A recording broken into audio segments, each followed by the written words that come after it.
Amém? Amém. Deuteronômio, capítulo 30.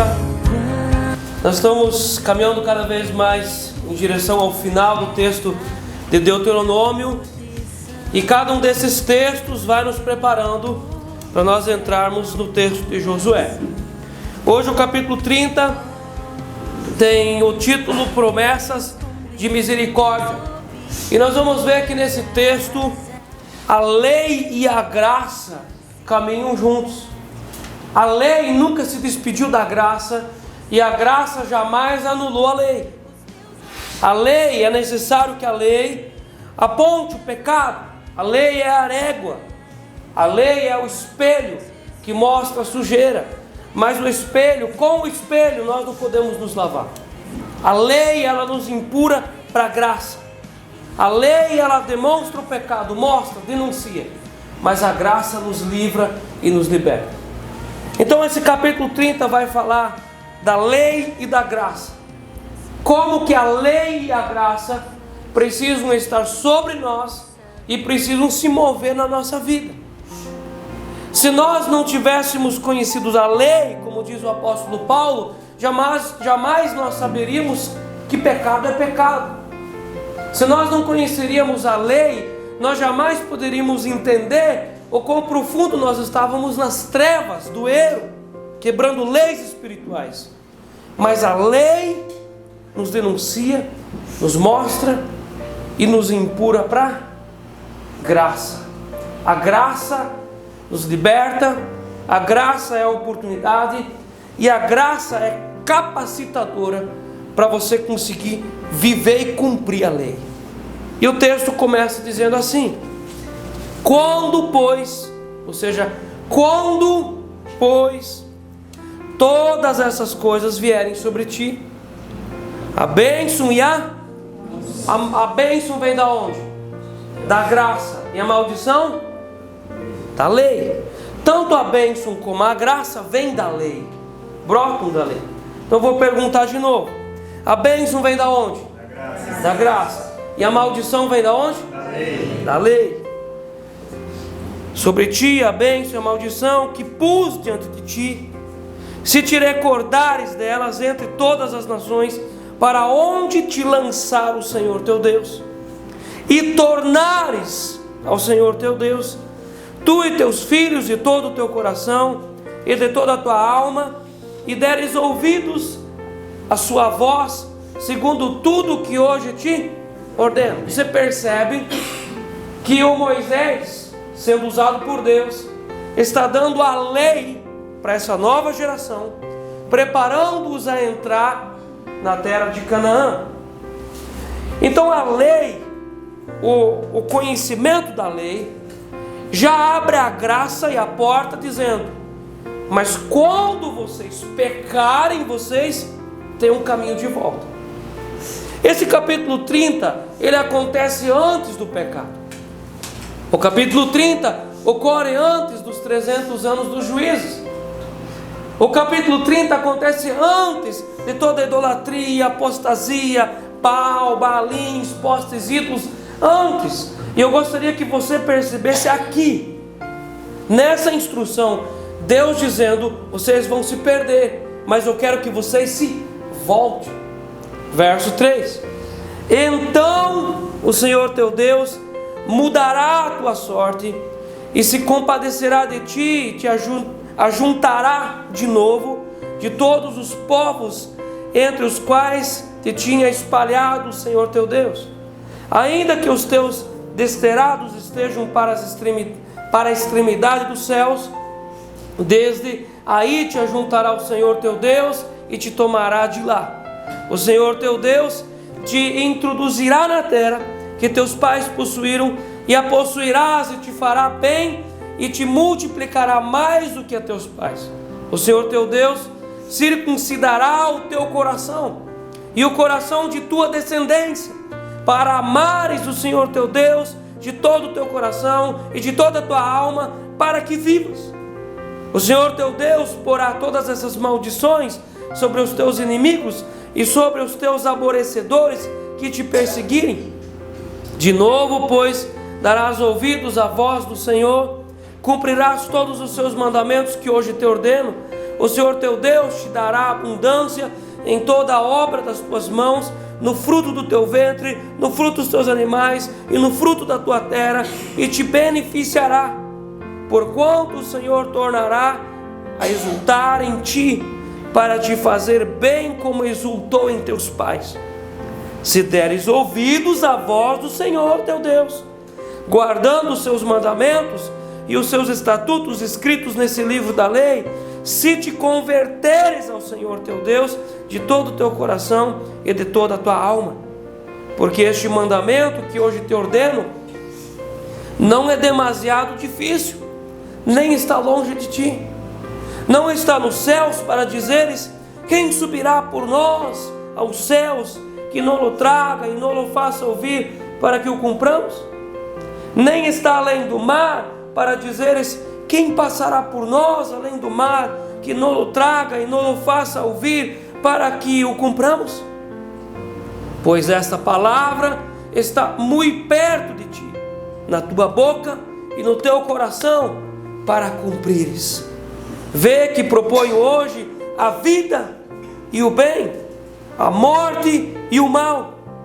Se guardares o mandamento que hoje te ordeno, que ames o Senhor teu Deus, ande nos seus caminhos e guarde os seus mandamentos e os seus estatutos e os seus juízos, então viverás e te multiplicarás, e o Senhor teu Deus te abençoará na terra a qual passas para possuí-la. Porém, se o teu coração se desviar e não quiseres dar ouvidos, e fores seduzido e te inclinares a outros deuses e os servires, então hoje te declaro que certamente perecerás, não permanecerás longo tempo na terra a qual vais, passando o Jordão para a possuíres. Os céus e a terra tomam hoje por testemunhos contra ti, que te propus a vida e a morte, a bênção e a maldição.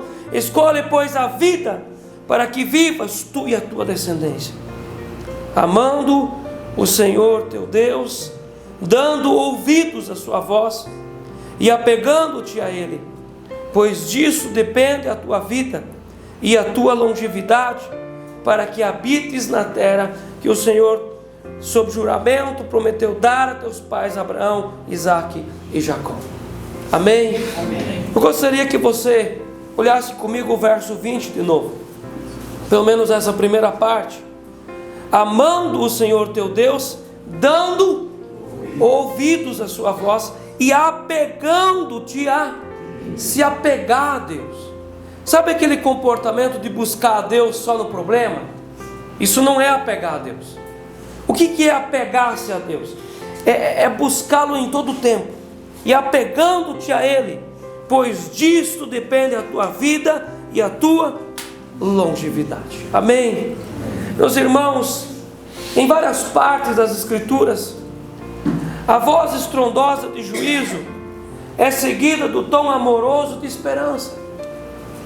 Nós olhamos no texto de Isaías, Jeremias, Amós, nós vamos ver o texto de Jonas, que a voz estrondosa de juízo é seguida do tom amoroso de esperança.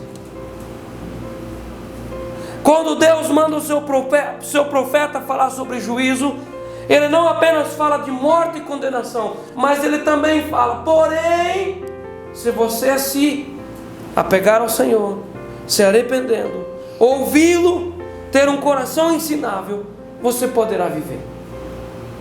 Infelizmente, por muitas vezes Israel deixou o Senhor e seguiu os ídolos, e Deus trouxe sobre o seu povo os juízos declarados em sua aliança. Quando nós falamos de aliança, nós não apenas falamos de algo bom, mas nós falamos de algo que fala de reparar uma família, a lei, a justiça, porque na aliança também se contém palavra de juízo. A aliança contém palavra de graça, de prosperidade, de fertilidade, mas essa mesma aliança também contém palavra de juízo. Se porém não me ouvires, virão todas essas pragas sobre você. Nenhuma nação da história já sofreu tanto por causa de rebeldia quanto Israel.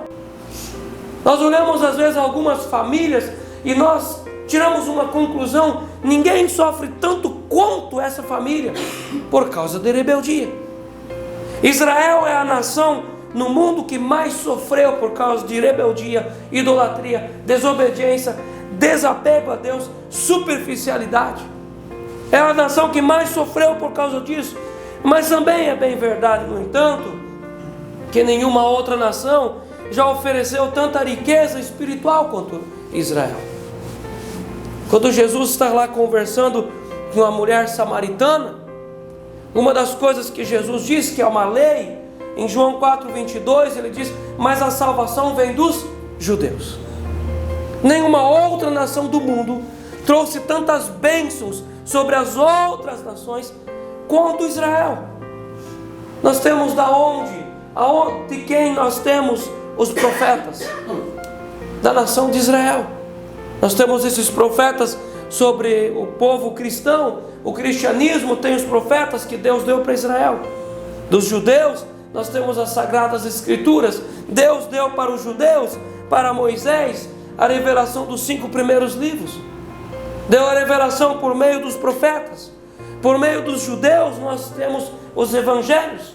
Por meio dos evangelhos, ou por meio dos judeus, nós temos a lei dos princípios. Por meio dos judeus nós aprendemos que leis quebradas trazem tristeza para a nossa vida, mas quando nós somos amigos das leis espirituais, nós recebemos bênçãos. Dos judeus nós recebemos a liturgia do culto cristão. Dos judeus nós recebemos a herança da ordem do culto. Dos judeus nós recebemos o Salvador Jesus. Dos judeus nós recebemos os apóstolos. Dos judeus nós recebemos o modelo de igreja. Nenhuma outra nação no mundo trouxe tanta bênção para todos os outros povos quanto do povo de Israel. Nós vemos no verso 2 a promessa de quando havia um pecado ou iriam pecar, havia um caminho de volta. Quem construiu esse caminho de volta? Quem desde antemão criou a possibilidade da volta? O próprio Deus, o Senhor de todas as misericórdias. Hoje nós não vamos falar de apostasia, nós vamos falar de quando ainda há tempo de voltar. Talvez você ainda tenha tempo de voltar. Ainda há tempo de corrigir, ainda há tempo de buscar, ainda há tempo de voltar para casa e dizer: Deus, não precisa falar 2 vezes, eu entendi. Talvez você ainda tenha tempo de voltar. E o verso 2 fala sobre essa promessa da volta: e tornares ao... Porque muitos se afastam de Deus, mas não conseguem voltar para Deus. Não conseguem voltar mais. Estacionam em algum ídolo e ficam na idolatria. Alguns estacionam ali na apostasia e ficam presos nas cadeias, nas algemas dos demônios e não conseguem mais voltar. Deus está falando aqui da possibilidade daqueles que entenderam que estão perdidos, entenderam que estão longe de Deus, entenderam que estão vivendo ali às vezes uma religiosidade que parece um evangelho, mas é uma vida morta. E Deus diz: e se vocês entenderam que tem que voltar, verso 2: e tornares ao Senhor teu Deus, tu e teus filhos, de todo o teu coração. O termo coração é uma das palavras-chave desse capítulo. Nós vamos vê-lo em vários textos. No verso 6, o Senhor teu Deus circuncidará o teu coração e o coração da tua descendência. O termo coração é uma das palavras-chave aqui desse capítulo. O texto de Mateus 6:21, quando Jesus fala sobre os interiores, as coisas, os princípios, Jesus diz: porque aonde está o teu tesouro, aí estará também o teu coração. O que é tesouro na nossa vida?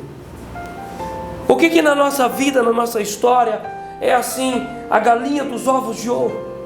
O que faz os nossos olhos brilhar? Jesus diz: porque aonde está o teu tesouro, aí também está o teu coração. Nessa palavra, nesse verso, a palavra coração significa nossos valores. O que são nossos valores? Os nossos valores estão em Deus. Nossos valores estão no Evangelho. Nossos valores que nós vivemos todos os dias, os valores que nos fazem viver, trabalhar, economizar, planejar, os nossos valores são valores advindos do conceito evangélico. O texto aqui fala dos valores, porque onde está o teu tesouro, aí estará também o teu coração. Os nossos valores de casamento, valores de família, valores de igreja, valores de trabalho, valores financeiros. Onde estão os valores? Aonde está o teu tesouro? O texto de Hebreus, capítulo 3, o verso 7 e 8: se hoje ouvires a voz do Senhor, não endureçais o coração. Nesse texto, a palavra coração significa as vontades. Nós podemos substituir: se hoje ouvires a voz do Senhor, não endureçais a tua vontade. Nesse texto também significa desejos, planos, sonhos, projetos. Nós podemos substituir: se hoje ouvires a voz do Senhor, não endureçais os teus desejos, não endureçais os teus planos, não endureçais os teus sonhos, não endureçais o coração. Nós temos dois valores muito importantes. A palavra coração fala de valores e fala de vontades. Outras palavras-chave também desse texto, capítulo 30, são a palavra ordeno. Deus ordena porque Ele é Senhor, Ele é Rei, Ele é Pai, Ele é dono, então Ele ordena. Deus não é o garçom da churrascaria que Ele precisa nos servir. Ele é Deus, Ele é Rei e Ele ordena. Nós somos seus servos, seus filhos e seus amigos, e nós obedecemos. Existem vários níveis. A Bíblia nos chama de servos, a Bíblia nos chama de filhos, mas Jesus também diz: vós não sois mais servos, não sois mais servos, mas sois meus amigos, porque os amigos sabem o que o rei faz. A nível de amor, a palavra ordeno. A segunda palavra que aparece no capítulo 30, que é uma palavra-chave, é a palavra mandamentos. Nós precisamos de mandamentos na nossa vida. Uma pessoa sem mandamentos, sem lei, é uma pessoa perdida. O nosso casamento sem lei é uma bagunça. Nós precisamos da lei de Deus na nossa vida. O nosso corpo sem a lei de Deus é um corpo doente. A nossa igreja sem lei é uma bagunça. Nós precisamos dos mandamentos de Deus. A palavra tornar aparece várias vezes, de retornar. Deus oferece o caminho de volta. Deus é o Pai, lá da história do filho pródigo, esperando o filho voltar, tornar de volta. A palavra converter, que significa mudar o caminho. Eu estou indo numa direção e eu mudo, e eu volto agora pela contramão. Converter. A palavra mudar e a palavra vida são palavras-chave desse texto aqui. No verso 6, o Senhor teu Deus circuncidará o teu coração e o coração de tua descendência, para amares o Senhor teu Deus de todo o teu coração e de toda a tua alma, para que vivas. A palavra vida. No verso 10, se deres ouvidos ao Senhor, a voz do Senhor teu Deus, guardando os seus mandamentos e os seus estatutos escritos nesse livro da lei, se te converteres ao Senhor teu Deus de todo o teu coração e de toda a tua alma. Para Deus não adianta fazer cena, gente. Para Deus uma cara de humildade não resolve o problema. Para Deus um olho caído não resolve a situação. Tem que converter de todo o coração. Verso 11: porque este mandamento que hoje te ordeno não é demasiado difícil, nem está longe de ti. A grande questão da vida humana, não está centrada apenas na prosperidade da vida. O texto aqui fala de prosperidade. O texto aqui fala de fertilidade, de ter filhos, de aumentar a família, de aumentar uma nação, de aumentar um povo. A grande questão da vida humana não está centrada apenas na prosperidade dessa vida, porque os ímpios que vão para o inferno também prosperam. Então ser próspero não significa que Deus está comigo, porque eu posso ser muito rico, nessa terra e ser extremamente pobre para com Deus. Então a grande questão da vida humana não está centrada apenas na prosperidade dessa vida, mas também na vida eterna. Que sejamos ricos de prosperidade aqui, aprendendo a obedecer às leis espirituais, e também ricos para com Deus, somando com as coisas eternas, porque galardão significa presentes eternos por causa do trabalho aqui. O céu não está desemendado da terra. Deus deu a lei e Deus deu a graça. A lei e a graça vem de Deus. Deus mostrou, ensinou sobre as consequências de quebrar a lei da graça. Parece paradoxal, mas a graça é uma lei, a aliança é uma lei. Parece paradoxal quando nós falamos quebrar a lei da graça. A graça é uma lei.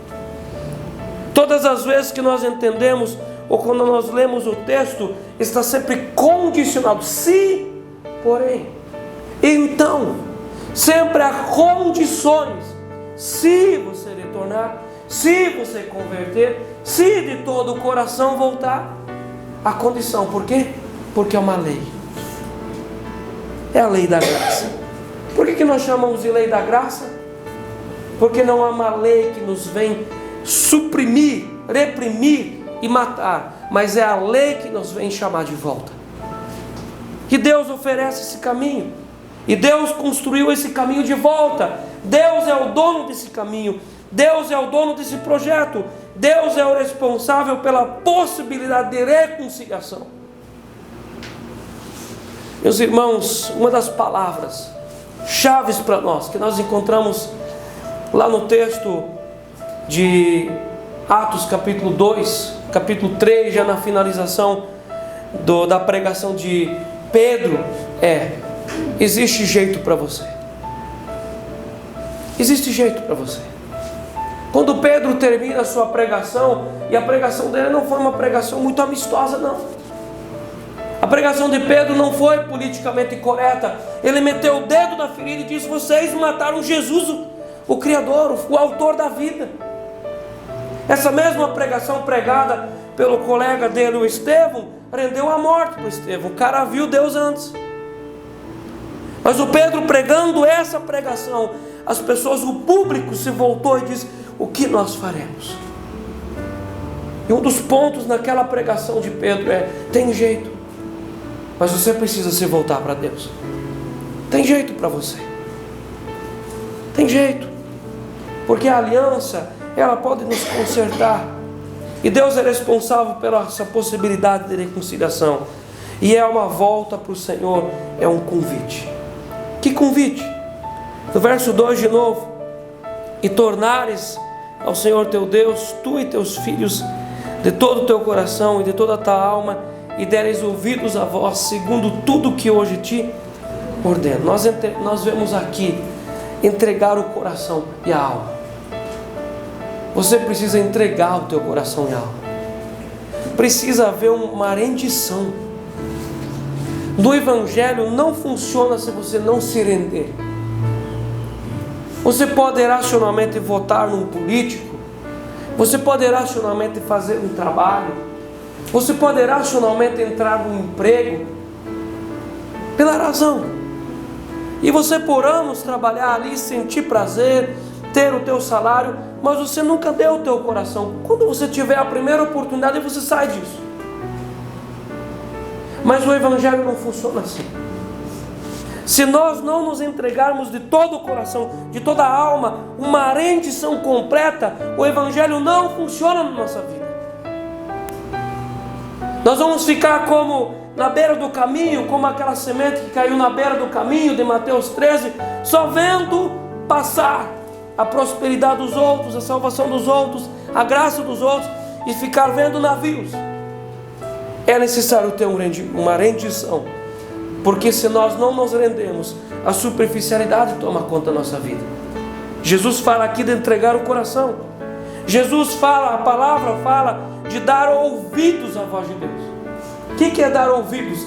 É profundamente prestar atenção.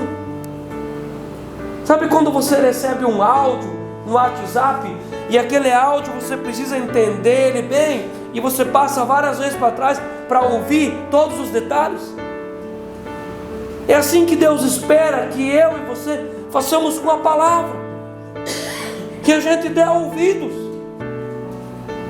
Quando alguém manda um áudio para você, você vai visitar alguém numa outra cidade, e a pessoa manda um áudio, olha, tá o rua à esquerda, depois o semáforo à direita. Quantas vezes você vai ouvir aquele áudio até que você entende, e você vai dar ouvidos, porque você se interessa pelo destino. É necessário dar ouvidos à voz de Deus, não apenas buscá-lo quando eu preciso de algum favor, mas dar ouvidos e entregar-se às suas ordens. No final do verso 2, segundo tudo o que hoje te ordeno. Deus se apresenta aqui como Salvador, e Deus se apresenta como Senhor.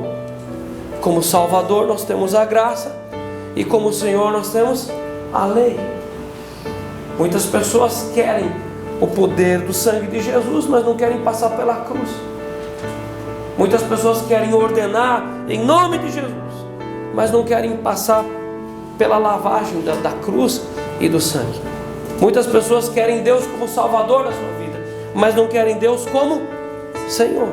Muitas pessoas querem o benefício da graça, mas não querem a responsabilidade da lei. A lei e a graça sempre andaram juntos. E nós também precisamos olhar para uma volta ao Senhor, que Ele traz consigo as mais profundas restaurações. O texto fala de volta e fala de restaurações, porque no verso 3 diz assim: então o Senhor teu Deus mudará a tua... O que era a sorte antes? Um nome, um emblema, um apelido, uma conversa sobre a pessoa, ou uma situação de derrota se instala na pessoa. Se instala na vida da pessoa uma estrutura de passividade e complacência. E Deus mudará a tua sorte, mudará aquela situação. O Senhor mudará a tua sorte e se compadecerá de ti e te ajuntará, do tipo jogado no chão, acabado, derrotado, e Deus te ajuntará de novo de todos os povos entre os quais te havia espalhado o Senhor teu Deus. Nós vemos aqui os pontos. O Senhor muda a situação da vida da pessoa. Às vezes por causa dos erros da pessoa, a pessoa começa a carregar sobre ela um estigma, um julgamento, uma placa. Essa placa, esse julgamento, essa rotulação começa a apegar-se à alma, psicológico, espiritual, e aquilo começa a trazer mais derrota. E Deus pode mudar a tua sorte, mudar a vida. Deus pode mudar a sorte de uma família, Deus pode mudar a sorte de um casamento, Deus pode mudar a sorte de uma igreja. Deus pode mudar a sorte. O texto aqui fala: Deus muda a tua situação. Em segundo lugar, a compaixão de volta, a compaixão divina volta sobre a pessoa. O que nós podemos fazer sem a compaixão de Deus na nossa vida, gente? Se Deus for contra nós, o que será de nós? Existe uma diferença muito grande de viver na graça e de viver na desgraça, desprovido de graça. Existe uma diferença muito grande entre você viver na tua sorte e você viver debaixo da misericórdia de Deus, da compaixão. Quando a compaixão vai embora de uma casa, a vida se torna difícil. Quando a compaixão vai embora de um casamento, não há mais lubrificação do relacionamento. Sem a compaixão não tem como viver, a vida é dura. O céu é de bronze e a terra é de ferro. A compaixão divina volta sobre a vida da pessoa. Olha o verso 3. Então o Senhor teu Deus mudará a tua sorte, que é mudar a situação. Em segundo lugar, e se compadecerá de... Seu texto diz: e se compadecerá de ti, é porque há um período que pode não se compadecer. E sem compaixão a vida é muito dura. Em terceiro lugar, nesse texto, verso 3, Deus restaura a unidade de um povo.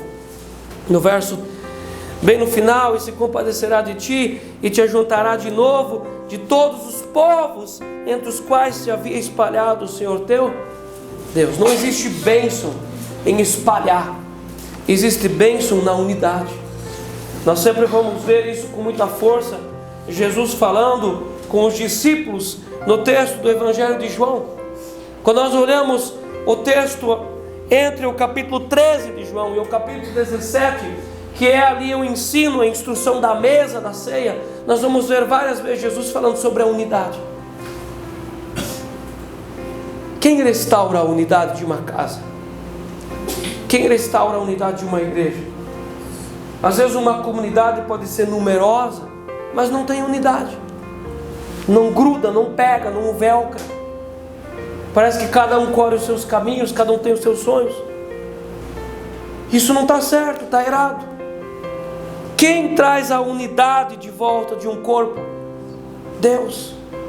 Por meio do acesso à lei, e a lei leva a aliança, leva a graça. E nós precisamos da unidade do Espírito Santo sobre a nossa vida, irmãos. Pelas nossas mãos, pela nossa carne, pela nossa inteligência, nós não conseguimos. Nós precisamos que o Espírito Santo venha sobre nós e Ele dê a sua unidade para nós. Para o casamento, para a família, para a igreja, para uma sociedade. O pecado separa. O texto bíblico é muito claro que o pecado causa divisão entre nós e Deus. O pecado também causa divisão entre nós, entre as pessoas. Muitas vezes o casamento dentro de uma casa é apenas debaixo de 4 paredes, mas já não existe mais unidade. Por causa do pecado, o Espírito Santo foi embora. Por causa do pecado, por causa dos muitos envolvimentos com o pecado, a unidade não existe mais. E aonde não existe unidade, não existe um buraco aberto, mas existem demônios que exploram aquela situação. Por isso que o texto fala aqui, que Deus vai ajuntar todos e trazer de volta para a unidade. O verso 6: o Senhor teu Deus circuncidará o teu coração. O que é circuncidar o coração? Nós temos a partir de Abraão, entrada no povo de Deus, a circuncisão, para falar sobre a aliança. Deus faz uma promessa, já a partir de Gênesis 3,15, que haveria uma aliança.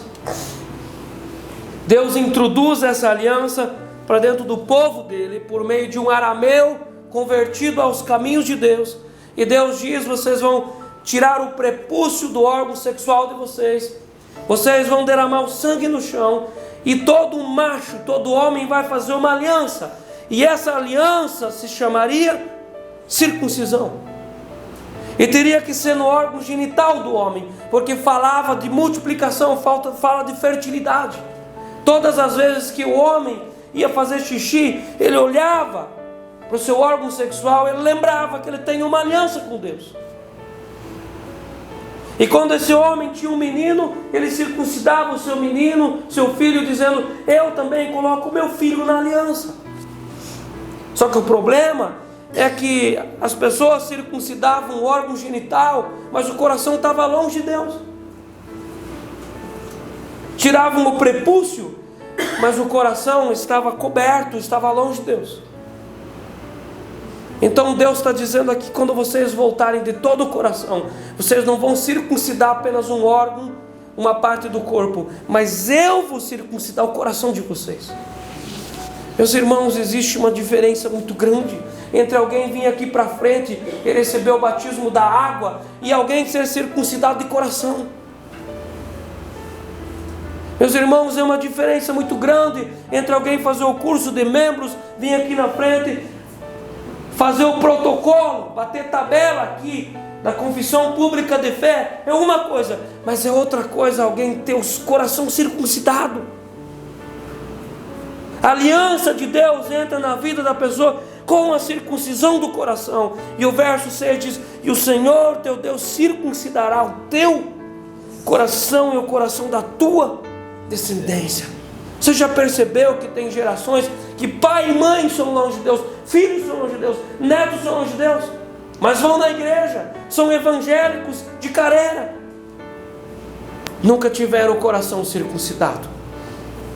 Só que para essa circuncisão acontecer, vários degraus precisaram aqui serem descidos em direção a uma rendição verdadeira. A partir do verso 2 há essa construção textual, para chegar no verso 6. O Senhor teu Deus circuncidará o teu coração e o coração da tua descendência. Os homens, o pai pegava e levava o seu menino no sacerdote ao 8º dia, e ele circuncidava. O homem pode circuncidar o seu prepúcio, mas o teu coração só Deus pode circuncidar. E se o teu coração não estiver circuncidado pelo Espírito Santo, você pode ter uma marca externa, mas você não tem a circuncisão de Deus. A verdadeira e total obediência só é possível debaixo de uma aliança. Meus irmãos, você acha que você vai conseguir obedecer a lei se você não tiver uma aliança com Deus? Meus irmãos, olha o que o texto diz no verso 11. Porque este mandamento que hoje te ordeno não é demasiadamente, não é difícil. Não é difícil. Nem está longe de, está perto e é fácil. Olha o verso 14. Pois essa palavra está muito perto na tua boca e no teu coração para... Por que é que as pessoas não conseguem viver a palavra de Deus?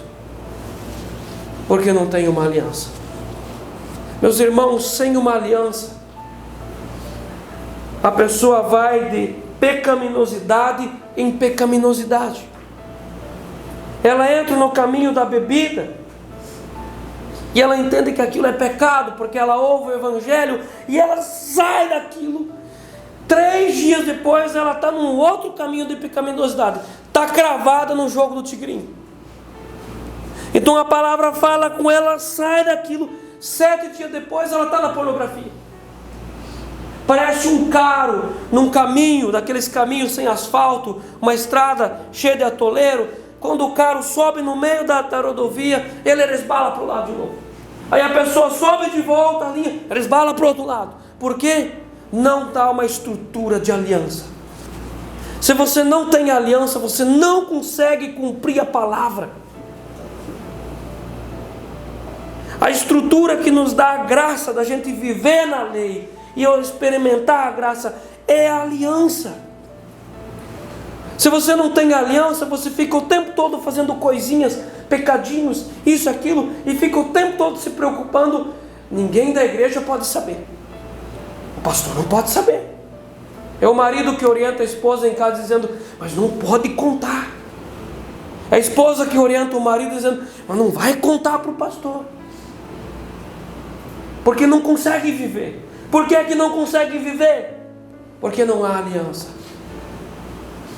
A verdadeira fidelidade com Deus, ela é gerada pela aliança de um coração circuncidado.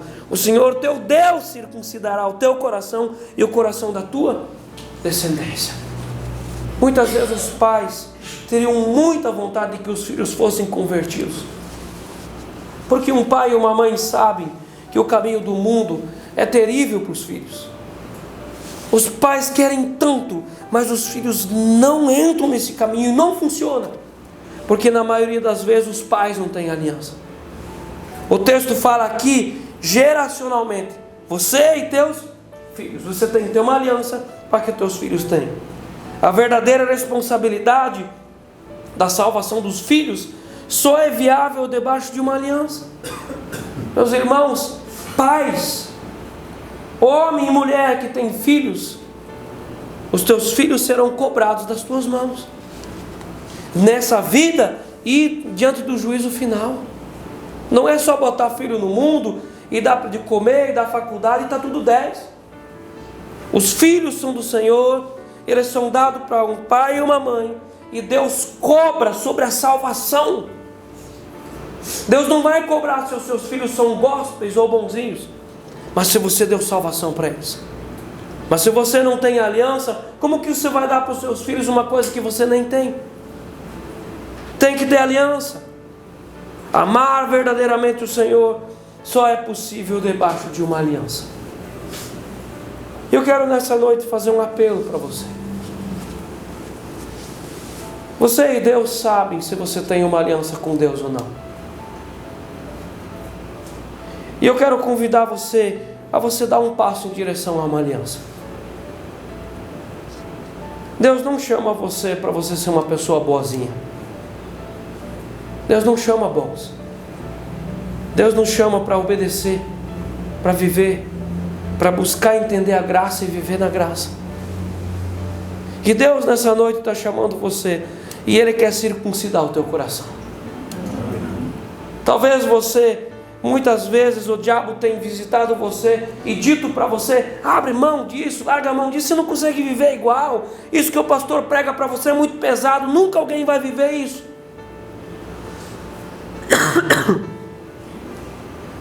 Você não consegue viver se você não tiver aliança. Mas com a aliança tudo é possível. Porque quando nós entramos na aliança, Deus se responsabiliza em nos levar pelas sendas, pelas veredas, pelos caminhos, e nos encaminhar, e nos capacitar para a gente conseguir. Por isso que a graça, ela não é uma autorização para pecar. A graça é uma graça capacitadora para poder fugir do pecado e vencer o pecado. Olha o 6. O Senhor teu Deus circuncidará o teu coração e o coração da tua descendência, para amares o Senhor teu Deus de todo o teu coração, de toda a tua alma, para que vivas. Talvez você é uma pessoa que admira uma outra pessoa que ama a Deus e você não consegue. O que vai resolver o teu problema é uma aliança com Deus. Você só vai poder amar a Deus, você só poderá amar a Deus de todo o teu coração, de toda a tua alma, se você tiver uma aliança com Ele. Caso contrário, você vai se assentar para sempre nessa igreja e nunca vai saber o que é amar de Deus, amar Deus do fundo do coração. E para a gente terminar, a grande questão sobre a salvação da alma. Antes eu falei para vocês sobre a grande questão da vida humana, não está em cima da prosperidade, mas em cima da salvação eterna. E nós vamos terminar falando sobre a grande questão sobre a salvação da alma, é que ela não depende somente de Deus, ela também depende de você. Esse texto aqui é um texto que fala de responsabilidade. Depois que Deus trata toda essa parte aqui sobre a lei e sobre a graça, Deus dá essa bandeja para mim e para você, diz assim no verso 15: vê que proponho hoje a vida e o bem, a morte e o... Deus faz uma proposta. Eu proponho para você. Quem vai decidir se quer ou não? Você. Você pode fazer curso de membros, fazer o curso da experiência do lar, estar aqui nos cultos, estar no estudo bíblico e não estar dentro disso. Porque ficar bem quieto, sentado, concordando e depois falar frases que concordam, até papagaio faz. Papagaio de pirata fala qualquer coisa. E às vezes os crentes são papagaio de pirata, falam o que o pirata quer ouvir. Mas eu estou falando aqui de estar dentro do negócio. Não é acerca apenas de ouvir, mas é acerca de se responsabilizar. O texto aqui chama a responsabilidade para cima de nós. No verso 19, os céus e a terra tomam hoje. Se percebe que os céus e a terra são testemunhas de Deus e são vivos. São organismos que testemunharão contra ou a nosso favor no tribunal do juízo final.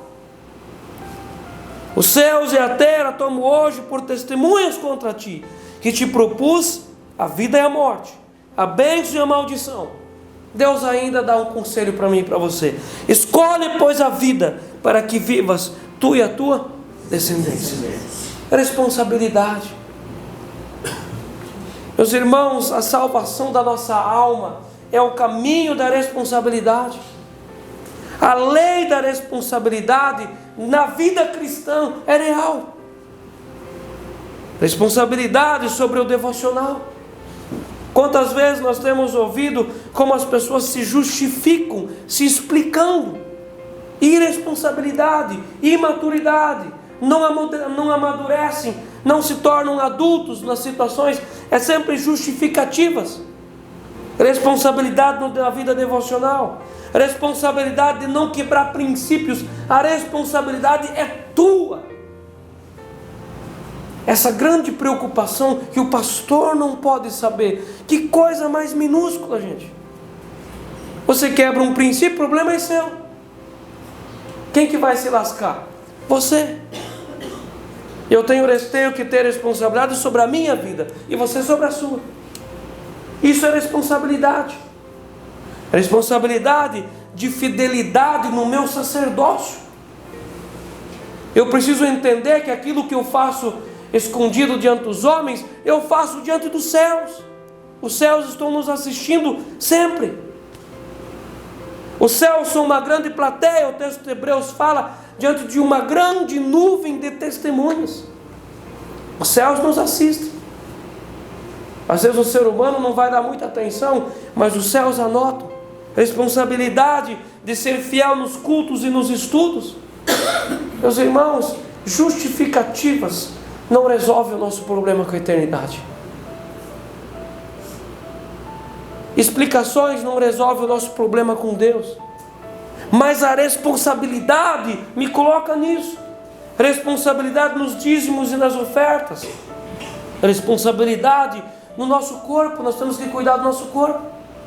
O corpo faz parte da eternidade. O corpo vai ressuscitar dos mortos no último dia. Responsabilidade com o corpo. Responsabilidade na eliminação das iniquidades da nossa vida. Eu não posso me sentar simplesmente e dizer: eu estou nessa situação porque meu pai e minha mãe me deixaram assim, como se fosse uma coisa que não tem como mudar. Como se fosse algo premeditado, predito e não pode mudar. Trágico. Sempre há mudanças, porque ricos podem ficar pobres e pobres podem se levantar para enriquecer. Nós estamos todos debaixo do mesmo sol e nós precisamos nos esforçar. O apóstolo Paulo, quando escreve para a igreja de Colossos, ele também fala sobre a responsabilidade. Os colossenses estavam debaixo de perseguição, e no capítulo 3 ele faz um discurso muito grande, porque no capítulo 2 ele sai do capítulo 2 falando da visita dos judeus, fariseus, naquela igreja, falando sobre a carne de porco e o sábado, os costumes. E Paulo diz: se vocês morreram para esse mundo, vocês vivem agora para Cristo, esses preceitos antigos já passaram. E no capítulo 3 Paulo começa a falar debaixo da dinâmica da responsabilidade. Colossenses 3:5 ele diz assim: fazei morrer a vossa natureza terrena. Ele não diz: olha, fica tranquilo que Deus vai vir matar a natureza terrena. Não, fazei morrer. Você tem que sufocar. Fazei morrer a vossa natureza terrena. Prostituição, impureza, paixão lasciva, desejo maligno e avareza, que é a idolatria. No capítulo 3, verso 8, ele continua falando dessa mesma dinâmica da responsabilidade. Agora, porém, despojai-vos. Tira essa roupa, despojai-vos da ira, indignação, maldade, maledicência, linguagem obscena.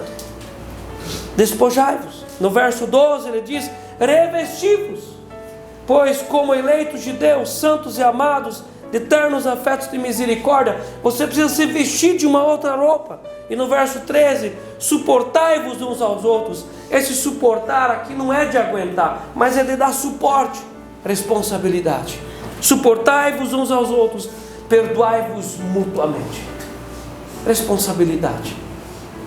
Meus irmãos, eu creio que nós estamos numa fase que nós estamos falando muito sobre responsabilidade aqui. Principalmente nos últimos estudos bíblicos, na quarta passada, nós falamos de uma forma profunda sobre responsabilidade no perdão. Tem que ter responsabilidade e maturidade. Trabalhe. O autor desconhecido diz assim: trabalhe como se tudo dependesse de você, e ore-se tudo como se tudo dependesse de Deus. Responsabilidade. Essas frases, às vezes eu convido pessoas para vir no culto e a pessoa diz: se Deus quiser. É tipo assim: eu não quero, mas pode ser que Deus queira. irresponsabilidade. Pastor Cote, na página 232 do livro Pastoreamento Inteligente, ele diz assim: vivemos na era do relaxamento. É a cultura do não sofrimento e do hedonismo. Muitas religiões e terapias têm ensinado as pessoas a relaxar e a não lutar com responsabilidade.